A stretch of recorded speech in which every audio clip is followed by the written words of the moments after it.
po, ito yung speaker niya. Yung kapit po natin yung right niya. Right. Yan po. Natin sa right. Ito right niya. Yan. Ito yung left.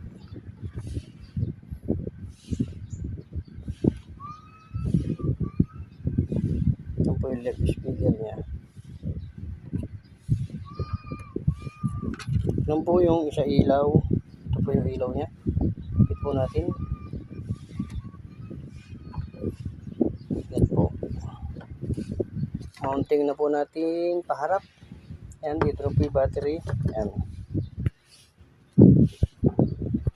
Yan na po siya. Yan. Yan na po. Ang Bluetooth speaker natin ginawa. Yan. Yan na po yan.